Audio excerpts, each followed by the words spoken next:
Bobsworth, how's he been since Christmas? Well, the Lexus is obviously great, and then so that really, we knew we wouldn't try and run him again.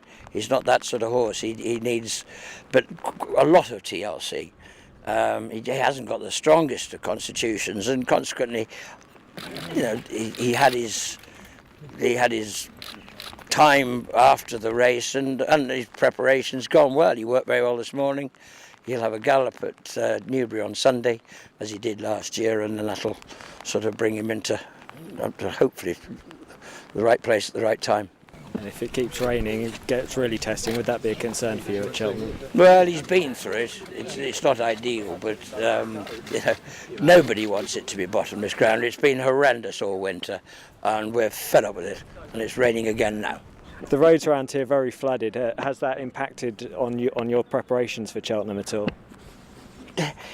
Well, it has as far as the race courses are concerned, because they're all underwater. I mean, every going report is either heavy or abandoned.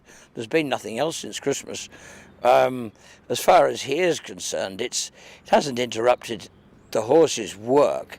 It's caused us a lot of headaches. Just really because it makes such a mess, and the road from here to Lambourne's been flooded, and it's difficult for everybody to get to work. But they've done brilliantly. They've swum their way here, and nobody's let us. We're having to rescue people day and night. Cars broken down everywhere, but now we've waded through it. We had a couple of days with no electricity, which didn't help. But yeah, it's been a pretty tough old winter altogether. But there we go. We're here.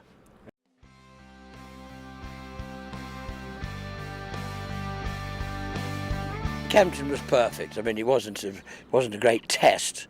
It was just a part of what we wanted to try and do, and he did it really well.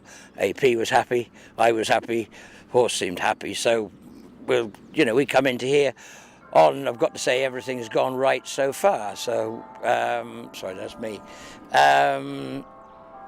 No, he's good, and he's in very good form. He showed that at Kempton, and if we can get to the next fortnight without blips, then he comes into what I have to say is probably as hot a champion hurdle as one's seen for a very, very long time.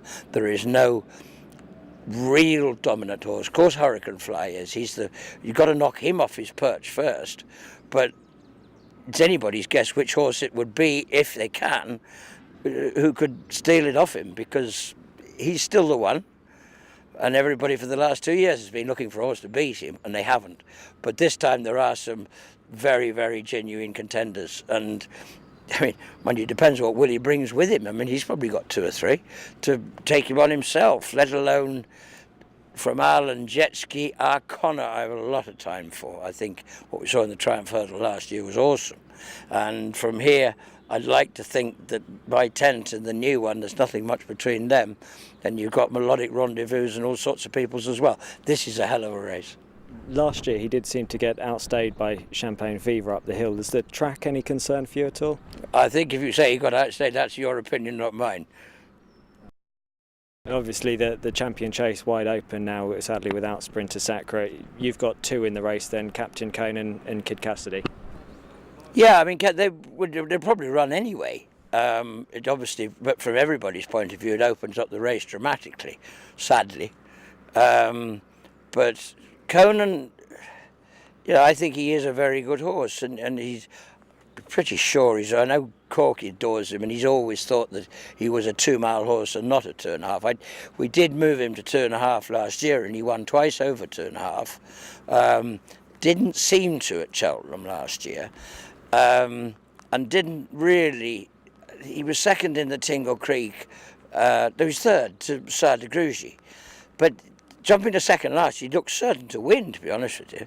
And he didn't quite get home. But again, we had a few issues with him, and hopefully with them ironed out, I think we're ready to have a go anyway. It is open, and he comes in here in pretty good form.